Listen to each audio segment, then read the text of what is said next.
Pardon the interruption, but I'm Mike Wilbon. Allison Felix is returning to track and field at the age of 40, Tony. What are you doing at 40? I'm Tony Kornheiser. Let's see. World War II had just ended. Yeah, luckily for you. Yeah. It had not. No. Allison Felix is a businesswoman now, a successful businesswoman with her own, among others, and she's going back into this. Kind of cool, isn't it? There's an itch to scratch. I guess so. And you want to find out, can I do it? Yeah. Can I do it? Welcome to PTI, boys and girls. In today's episode, the NFL draft is in the books. The Red Sox dump Alex Cora, and Nikola Jokic got steamed at Jaden McDaniels. But we begin today with yesterday's NBA playoffs. Toronto evened its series with Cleveland at 2-2, winning in Toronto. San Antonio, with Victor Wembanyama, was down by 17 at the half against Portland, came back, outscored Portland by 38 points in the second half. Boston easily won in Philadelphia by 32, despite the return of Joel Embiid from an appendectomy. And Houston stayed alive in their series, avoiding a sweep by beating the Lakers 115-96. Wilbon, which team had the biggest win yesterday? Well, Tony, it's not Boston, because you knew that once they got over their awful shooting of threes in a game, which they do every series. That's how they lose. Every year. That's how they win. They drop one. That's right. But okay, so it's not them. And it's not Houston and the Lakers. I know Houston stayed alive. The Lakers will go back home and close this out. Houston is close to an embarrassment. So I don't want to get too derailed by that. San Antonio and Toronto are the answers to your question. Well, you got to pick one. I got to pick one? It said which one. I got to pick one? Got to pick one. All right, I'll pick Toronto. Okay. Because San Antonio, you knew that comeback, by the way, they're down 19. And in the blink of an eye, actually it took like 7 minutes, they are up 20, and you're like, oh my God, I know Wemby's in there, but you don't expect when Portland gets up like that at home to just collapse, and they collapse. It's something like, historically, the first time ever that you're down like 15 or more and you win by 15. Yeah, it's something. It's insane. Some big deal. Okay, so, but it's Toronto, Tony, because Cleveland, you have liked Cleveland. A lot of people like Cleveland. But James Harden and Donovan Mitchell, legit dudes, they are turning it over at a rate you cannot believe. They are missing shots at a rate you can, you can't believe, because Harden does this every April, May. That's right. It's like you. I'm sort of rooting for Harden to get through it this time, because he's older and he's played well and he tries to play every game as opposed to other people. But Tone, it's not working, and Toronto could win that series. Do you want me to go to Harden right away? Yeah. I wasn't going to go right away.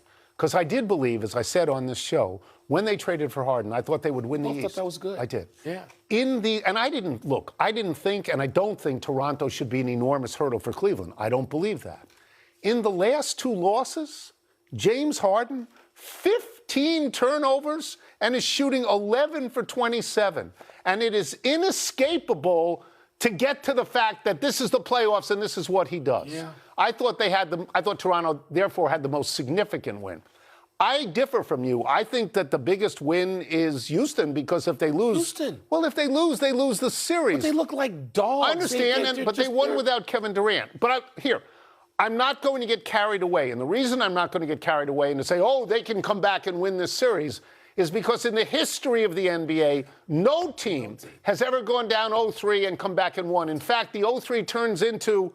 drum roll, please. 0-159. Yeah. 0-159. And the Lakers have reinforcements coming if that thing drags on. It looks like Doncic and Reeves will be back. I'm going to be brief about this because I know you love the NBA playoffs. Yesterday's games, one close game, Toronto. The others, plus 19, plus 21, plus 32. Saturday's games, one game within 10, 8 points, plus 12, plus 16, plus 16. It's like the NCAA tournament. Yes. Now, aside from the Knicks and the Hawks, who seem to be playing close games, tomorrow night, the rest of the games, you can hit the channel. You can hit the channel. Well, but you don't want to hit the channel when San Antonio, for some reason I didn't, and they're down 19. And let me just watch this for a minute.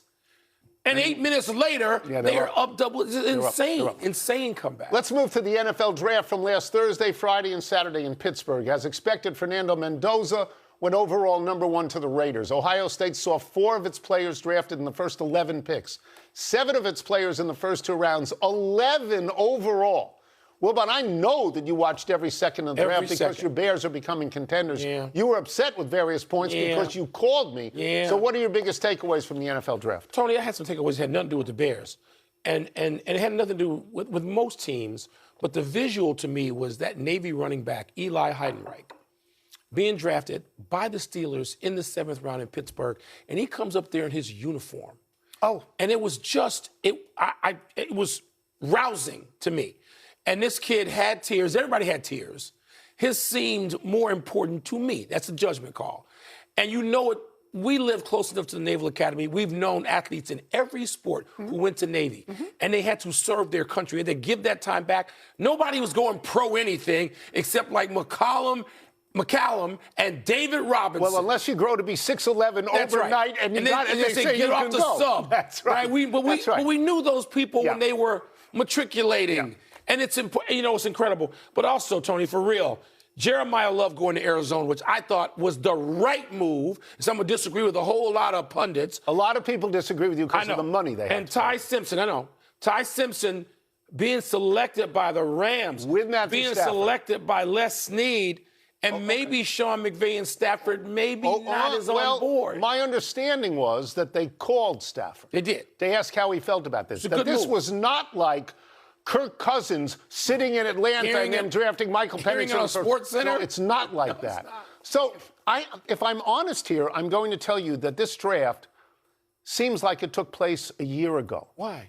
This is Thursday, Friday, and Saturday. By Saturday, they're just reciting a bunch of names. It's like taking attendance in an elementary school. If you're not Mel Kiper, you don't know who these people are. You know that 63% of the people on the opening day roster in the NFL are from rounds 4 through 7, which is the third day. In the interim, you have NBA playoffs, you have NHL playoffs, you have a golf major for the LPGA. You have a manager getting fired. I watched it. I know, and we have a role reversal here. Yeah, we do. Because you're watching this completely, and I walked away from it. Because to me, when I watch the Grammys and they bring somebody out and I don't recognize the song and I don't recognize the artist and I realize I'm too old for this world, it's not my world, that's how the draft sometimes seems to me. The other part of the draft that I think is important to say is that it's not science. No. They get it wrong a lot. Yes. You can tell right away with a running back and right away with a receiver most of the time. Other positions are nuanced. 9 offensive linemen were chosen in the first round. I don't know who they are. They're anonymous. They could anchor a line for 10 to 12 years, not but you don't anonymous know. You don't know. Like me, you wake up at 3:30 in the morning and you do. So instead of walking the dog, because I don't have a dog, I study scouting reports. You can know them. They are knowable. Can I tell you the biggest disappointment? I can identify my biggest disappointment of the draft, because I really liked the first 2 rounds. I watched those. What? Because it was in Pittsburgh, and Aaron Rodgers didn't show up. Good. I wanted him to rappel down from that big stage wearing a WWE belt. And he didn't do it. That was my disappointment. Wait, this is supposed to be a WWE free zone, this show. This show. Let's wait till you find out who Thursday's guest is. Let's move to the Red Sox. Is he already spoiled? Canning manager Alex Cora. Oh, nobody knew? 5 other coaches on his staff Saturday. Yeah, Saturday. Just hours after a 17 win over the O's. Yeah. The Red Sox were off to a 10-17 start, but the decision by head of baseball ops Craig Breslov did not sit well with some players. Shortstop Trevor Story said Breslov's explanation wasn't satisfactory and added, quote, "Some of the best coaches in the world didn't get a fair shot," close quote. Tony, too soon in the season for the Sox to dump Cora and his boys. Well, it's April. There's 135 games left. And they didn't just fire Cora. They fired 5 coaches. One of them, I believe, is beloved Red Sox catcher Jason Varitek, I believe. He was part of that. This was a actually. Coup d'etat. The GM, with the obvious backing of the owner, got rid of all of these people. Now, why do you do it? You're 10-17 at that point. You have 18 home runs. That's the worst in the majors. You have 112 scored runs. That's 22nd in the majors. They're 28th in slugging percentage. Their starting pitchers are 27th with a 5.08 ERA. Is that Cora's team or is that the GM's team? You got to tell me whose team that is. Here's what you missed. This one stat you didn't give. What? How far are they behind the Yankees? Probably like 7+. Probably a big distance. So, and because the Yankees had a winning streak till Breslow, not Breslow, as I said, Breslow. That's what Tony, that's what baseball is now. That's why as much as I love watching baseball, and I won't get into it until the NBA playoffs. I watch now. For real. I watch. as much as I love it from the middle of June through October, the beginning of November, I hate what executives have done to baseball. I hate the way they impose their will from an office who don't even know their way around the dugout. Do you know? I find these people loathsome. Well, and Alex Cora. Your favorite word lately. Huh? Your favorite Alex word Cora, do I trust him or Breslow? Here. I believe I'm right on this, that Boston hadn't fired a manager mid-season since 2001 with Jimmy Williams. I think I'm right on that. Somebody will get in my ear if I'm wrong. Alex Cora won a World Series, but Terry Francona won 2, and they fired him. Look. They'll fire everybody. I'm talking about the reasons for firings now. Here is the first thing I thought of when I heard this news. The Mets guy isn't fired, and Alex Cora is fired. The Phillies guy, Rob Thompson, right, who's done a very good job, who came in the middle of a season and turned things around for Philadelphia. They are now 9-19, the same as the Mets. Philadelphia has lost 11 out of 12, and the Mets have lost 15 out of 17. That's a lot of bad baseball along I-95. And it's April. And, well, the Yankees don't have bad baseball. And it's April. All right? It just seems, because it's not hockey. Hockey fires you in the second week and the 52nd week. So you're saying it's too soon? It felt too soon for me. Did for me. How about you? Again. Although the manager they picked has worked in their minor league system and knows these players. You can't be surprised. When somebody gets fired in New York, Philly, or Boston at any point, you cannot be surprised that even if it's overreaction, you can't be surprised. How long has a Yankee manager been there? He's been there a long time. Booney? Yeah, he's been there a long time. Not everybody gets canned. Let's take a break. Coming up, how confident should we be that the Pistons even up their series with the Magic tonight? And was Nikola Jokic right to take exception to Jaden McDaniels last? Trying to find out what's rankling the rank and file in mail time. I'll put on my glasses to read, and I'll get the first one. You ready? Are you confident that the Pistons will even their series against the Magic tonight? No. I think the Pistons would. If I was playing my confidence pool like I do in the NFL season. How high would you go? I'd only go a 3 or 2. That's all? Yeah. In terms of my confidence level. That's not like betting. But Tony, the reason why is because Orlando's playing like Orlando always should have played this season. And when you got a starting lineup with Wagner, Banchero, Suggs, Carter, and Bain, Wagner, Banchero, and Bain can put up damn near 100 points, just the 3 of them. They can. Mm-hmm. And so if you look at their lineup, I know Cade Cunningham is the best player in that series, but he's being pressed and stressed into turnovers. Detroit needs another offensive player. They can't get one right now during the playoffs. I think Detroit will win tonight, but that series is going 7. Am I confident that Detroit will win tonight? Much like you, no, I am not confident. But much like you, I think that they should win. Yeah. They won 15 more games in the regular season than Orlando. Because Orlando was a dog. Okay, so let me get to this, because you're fond of saying that people expected Orlando to be good. Yep. And you're fond of saying specifically that Banchero and Wagner, they expected that they would be good. But Detroit won 60 games. They were good. They actually were good. Now it's can you win to maxing out. Can you win on the road? Well, in the playoffs, sure you can win on the road. Minnesota's won on the road. The Knicks have won on the road. The Hawks have won on the road. Portland won in San Antonio. Yeah. Philadelphia won in Boston. Let's not make Orlando into a dynasty because they want to play in. That's why I think Detroit will win. Should win. I think Detroit will win, but I'm far than certain that they. Well, your confidence level is very low. It is, but that's because very low. Orlando's lineup. If you ask me whose lineup I want, neutral court, I don't care where the game's played. I'm gonna take Orlando's lineup. They're finally playing like they're supposed to. You don't get credit for doing what you're supposed to do. Our one famous fan. Was Nikola Jokic right to take issue with Jaden McDaniels' late layup? I'm not going to say he is right, but I am certainly not going to say he is wrong. That layup broke the code. You can't do that. You're up. Let me get the number. You're up by 14. There's 2 seconds left. You dribble it out. Yes, you do. You do not score at that point. He didn't dunk it. He didn't win me. It doesn't matter. You don't do that. You dribble it out. Now, I understand that Denver is probably frustrated with what Minnesota is doing to them defensively. Denver had the #1 offense in the league in the regular season. I understand Jokic is probably frustrated with what Rudy Gobert, among others, are doing to him defensively, because Jokic at the moment is shooting 39% in this series and 5 of 27 from 3. And the last what he is in the fourth quarter, Jokic? Probably bad. Last 3 games? Probably 2 for 16. Okay. The last thing he wants to see is a kid laying it up off the glass Agreed. at that point. Agreed. So while I won't say that he was right, I certainly won't say he was wrong. What would everybody that you covered, particularly the guys you like and admire and have known for 100 years? They'd have hit him. No, they'd have hit him. They would have. They would have hit him. There would have been a fight. Yes, you know. 100%. Decked him. Until like 2003. Yeah. It would have been a fight. Yeah. Okay. So I get what Joker did. I kind of respected it. But I respect Minnesota for basically saying, we're rivals now. We don't like you. We know you don't like us. So we're not going to worry about whose feelings are hurt.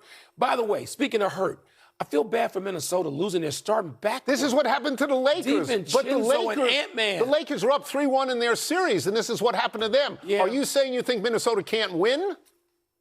It's a tough. I know they got 3 shots at it. But, Tony, you're missing Ant-Man and DiVincenzo. You're missing your best player. Can I remind... Oh, and Doncic isn't the best player? Can I remind you the Lakers went up 3-0? I know. You think it's automatic that Minnesota's going to win? I don't think... The Minnesota, you mean Denver. You mean, I think it's automatic that Denver's going to win. Okay. No, I don't think it's automatic. All right. But that's a tough That's blow. a compelling series. That's a tough blow. It was always the best first-round playoff series in any sport. Right. Absolutely. That's enough email. Let's take one last break. Still to come. Was the goal that beat the Oilers last night clear enough to count?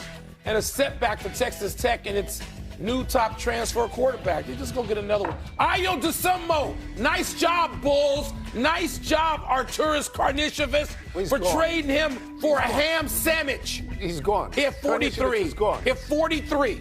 He's gone. They fired him. Traded. Get out. Second-round pick. Nice job. I have allergies. With Quinn Ewers gone, Manning was the undisputed quarterback for the University of Texas last season. Manning threw for 3,163 yards for 26 touchdowns, 7 interceptions, good numbers. At the beginning of last season, Manning was billed as a Heisman candidate, but Fernando Mendoza left everyone in the dust. Manning will surely come into this season as a Heisman contender with Oregon's Dante Moore and Ohio State's Julian Sayin. No one else in college football plays under the same crush of pressure as Arch Manning. Amen. His grandfather Archie and his uncles Peyton and Eli were great quarterbacks. I wonder if he ever wishes his last name was Smith or Jones. I bet he spends no time wishing that, which is how he handles this with such grace. Whenever you see him publicly, and I've been in private, he just handles it so well. Now, he's had it all his life. That's right. But he's so good at it. Good for him. No, he's been a Manning his whole life. Grandpa and uncle and dad must be proud. Uncles. Happy anniversary, Myles Garrett. On this day 9 years ago, the Cleveland Browns chose the Texas A&M defensive end with the first overall pick in the 2017 NFL Draft. Last year, Garrett signed a 4-year extension with the Browns that briefly made him the highest-paid non-quarterback in the NFL. Now Garrett is just the 5th highest defensive end, $40 million a year. Garrett, who once asked Cleveland to trade him, has been first-team All-Pro 5 different times, was NFL Defensive Player of the Year in 2023 and again last year when he set the league's single season sack record. Try saying that 5 times with 23. Wilbon, I know you love Garrett. I do, Tony. You know who he is? He's football's modern-day version of Ernie Banks. He's got no squad, and he's great. Right. Nobody ever talked about trading Ernie Banks. Somebody talks about trading Garrett. I wouldn't trade him if I'm the Browns. Well, he asked for it once. I know, but I just say, you're going nowhere. You're too great. Happy trails to last night's game for the Oilers. Edmonton lost in overtime to the Ducks on a disputed goal, where the puck appeared to have potentially crossed the goal line, but was partially obscured by Tristan Jarry's left skate.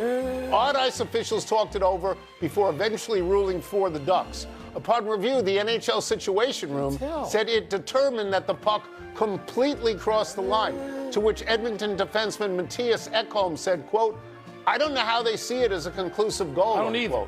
The Oilers will have to win Game 5 on Tuesday night to avoid elimination, a fate suffered by both the Kings and the Senators over the weekend. At least they would get 5 and 7 at home, but you had too many qualifiers in describing the situation of that puck. You don't think it was a goal? I don't know. Well, you got to make a decision if you're on the ice. It's got to be yay or nay. What would you have done? Award a penalty shot. A penalty shot? Yeah, that's creative. Those never go in anymore. Remember, we had that stat last week. Let's go to the big finish. Let's do it. Nelly Corder, your girl, you love her. Went wire to wire to win the Chevron. Is that a big deal? her third major. She's back at #1 in the world. And to me, this is the best of Nelly Korda. And there's been a lot of best, but this is the very best. Brothers, Matt and Alex Fitzpatrick won the Zurich Classic. There's a significance here. Well, significant to you because Matty Fitz went to Northwestern for an hour and a half. But his brother's now going to get a PGA Tour. How about that? That is a big deal. That's a big brother for you. Jim Furyk will captain the U.S. Ryder Cup team in 2027. Is that a good call? You know, Tony, he did this once, and they lost badly in Paris. But I root for Jim Furyk, who won the U.S. Open at Olympia Fields. Yes. Getting another shot. Good for him. Texas Tech quarterback Brendan Sorsby is taking a leave of absence to enter treatment for gambling addiction. Your thoughts? I wish him all the best. And I think people have to understand gambling is a plague among young men in this country. They're being led there. Great. They are. The Thunder can sweep the Suns tonight. You like their chances? You know, Tony, I'm rooting for the Suns always, but the Thunder, they don't mess around. They take you out. I like their chances. We are out of time. We will try to do better the next time. I'm Tony Kornheiser. And I'm Mike Wilbon. Same time tomorrow, knuckleheads.